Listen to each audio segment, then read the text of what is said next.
Passive tense বা sentence structure.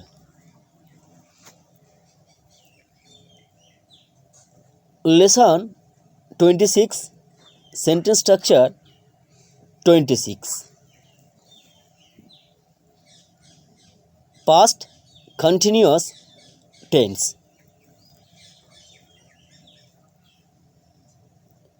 অতীতকালে কোনো কাজ যখন চলমান ছিল, অর্থাৎ লেখা হচ্ছিল, পড়া হচ্ছিল, আঁকা হচ্ছিল, গাওয়া হচ্ছিল, ঘুমানো হচ্ছিল, খেলা করা হচ্ছিল, সাহায্য করা হচ্ছিল, কেনা হচ্ছিল, তৈরি করা হচ্ছিল, জেতা হচ্ছিল, শেখানো হচ্ছিল, খুন করা হচ্ছিল ইত্যাদি বোঝায়, তখন তাকে বলা হয় পাস্ট ইনডিফিনাইট টেন্স।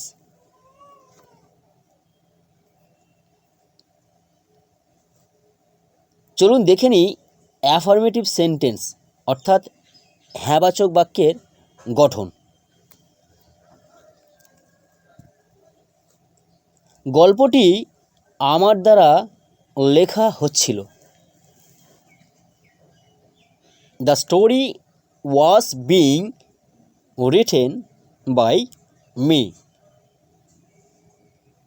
ম্যাচটা তাদের দ্বারা জেতা হচ্ছিল।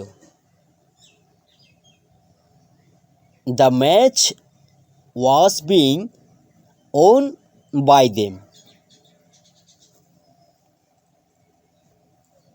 তোমার দ্বারা লোকটি খুন হচ্ছিল। The man was being killed by you. সকল ছাত্রছাত্রীদের জানানো হচ্ছিল।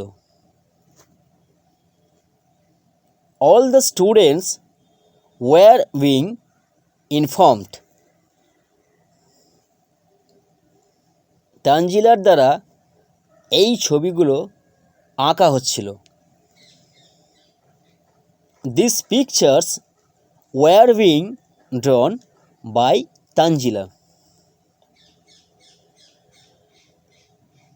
এবার দেখে নিই সেন্টেন্স স্ট্রাকচারটি। প্রথমেই subject plus helping verb plus being plus main ভার্বের third form plus by, to, with, ETC plus object plus others. Notes মনে রাখবেন, নাম্বার 1, আগেই বলেছি যে লেসন 20-তে আলোচনা করা অ্যাক্টিভ সেন্টেন্সের ভার্বটিকে সাবজেক্ট ও অবজেক্ট খুঁজে বার করার নিয়ম অনুযায়ী প্রশ্ন করলে অ্যাক্টিভ সেন্টেন্স অর্থাৎ কর্তা বাক্যের যেটি সাবজেক্ট হয়, প্যাসিভ সেন্টেন্স বা কর্মবাক্যে সেটি অবজেক্টের স্থানে গিয়ে বসে এবং অ্যাক্টিভ সেন্টেন্সের অবজেক্টটি প্যাসিভ সেন্টেন্স বা কর্মবাক্যে সেটি সাবজেক্ট রূপে সাবজেক্টের স্থানেই বসবে।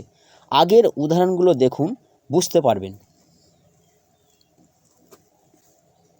নাম্বার 2, তবে মনে রাখবেন যে প্যাসিভ সেন্টেন্সে সবসময় অবজেক্ট থাকে না, আর যদিও থাকে তাহলে সে অবজেক্ট হিসেবে বসার সময় তার আগে সঙ্গী হিসেবে বাই, টু, উইথ ইত্যাদি শব্দগুলোকে সঙ্গে নিয়েই বসবে। আগের উদাহরণগুলো দেখুন, বুঝতে পারবেন। নাম্বার 3, বিশেষভাবে মনে রাখবেন প্যাসিভ সেন্টেন্স বা টেন্স এ সর্বদাই মেন ভার্বের থার্ড ফর্ম অর্থাৎ পাস্ট পার্টিসিপেল ফর্ম বসবে এবং তার আগে অবশ্যই হেল্পিং ভার্ব থাকবে। নাম্বার 4, প্যাসিভ সেন্টেন্স বা টেন্সের পাস্ট কন্টিনিউয়াস এর হেল্পিং ভার্বসগুলো হলো ওয়াজ এবং ওয়্যার প্লাস বিং। সাবজেক্টটি সিঙ্গুলার নাম্বার হলে ওয়াজ এবং প্লুরাল নাম্বার হলে ওয়্যার বসবে।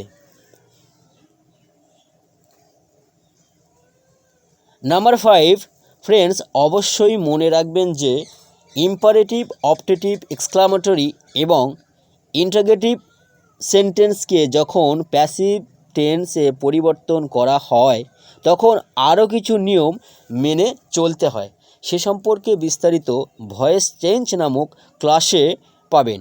এটা বেসিক কোর্স, তাই বিস্তারিত আলোচনা করছি না। নাম্বার 6 ফ্রেন্ডস, আমি এখানে শুধুমাত্র অ্যাফার্মেটিভ সেন্টেন্স অর্থাৎ হ্যাঁবাচক বাক্যের গঠনটাই দেখালাম, কারণ বাকি নেগেটিভ, ইন্টারগেটিভ এবং ইন্টারগেটিভ নেগেটিভ সেন্টেন্স এর ক্ষেত্রে বিশেষ পার্থক্য নেই। আপনি কেবল পরের 3টি নিয়ম মনে রাখবেন, তাহলে নিজেই সহজে করতে পারবেন। চলুন তাহলে দেখে নিই সেই নিয়ম 3টি। নাম্বার 1, অ্যাফার্মেটিভ সেন্টেন্স এর হেল্পিং ভার্ব ওয়াজ ও ওয়্যার এর পরে নট বসিয়ে নেগেটিভ সেন্টেন্স করা হয়। নাম্বার 2, অ্যাফার্মেটিভ সেন্টেন্স এর হেল্পিং ভার্বস ওয়াজ ও ওয়্যারকে সেন্টেন্সের প্রথমেই বসিয়ে অর্থাৎ সাবজেক্ট এর আগে বসিয়ে বাক্যটিকে ইন্টারগেটিভ সেন্টেন্স করা হয়। তবে ডব্লিউএইচ ওয়ার্ড থাকলে ডব্লিউএইচ ওয়ার্ডটি হেল্পিং ভার্বেরও আগে বসবে। যদিও ডব্লিউএইচ ওয়ার্ড দিয়ে প্যাসিভ টেন্সের নিয়মটা এই কোর্সে দেখাচ্ছি না। নাম্বার 3, ইন্টারগেটিভ সেন্টেন্স এর সাবজেক্টটি নাউন হলে নট নাউনের আগে বসিয়ে ও প্রোনাউন হলে পরে বসিয়ে বাক্যটিকে ইন্টারগেটিভ নেগেটিভ সেন্টেন্স করতে হবে।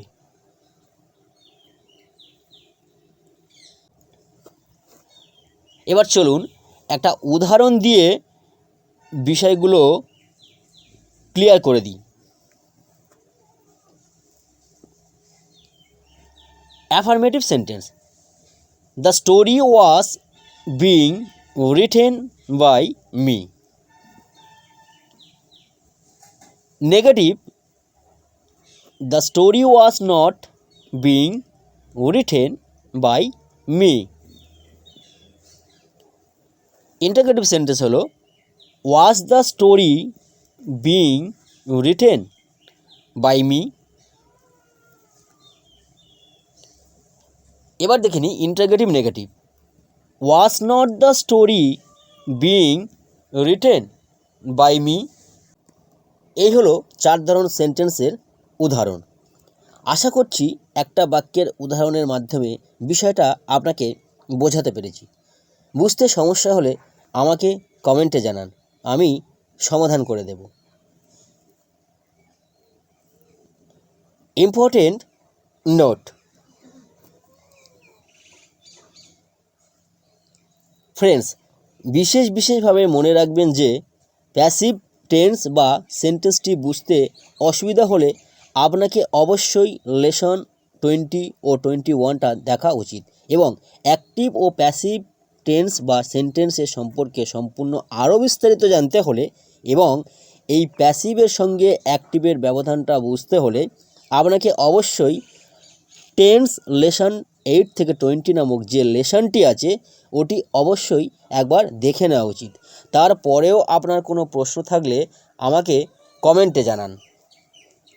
ফ্রেন্ডস, আশা করি ক্লাসটা আপনারা বুঝতে পেরেছেন। এই ক্লাসটা যদি আপনাদের ভালো লেগে থাকে তাহলে ভিডিওটিকে লাইক, কমেন্ট এবং শেয়ার করুন এবং পরবর্তী ক্লাসের আপডেট পেতে চ্যানেলটিকে সাবস্ক্রাইব করুন এবং সঙ্গে থাকুন। সবাই ভালো থাকুন, সুস্থ থাকুন। শুভরাত্রি।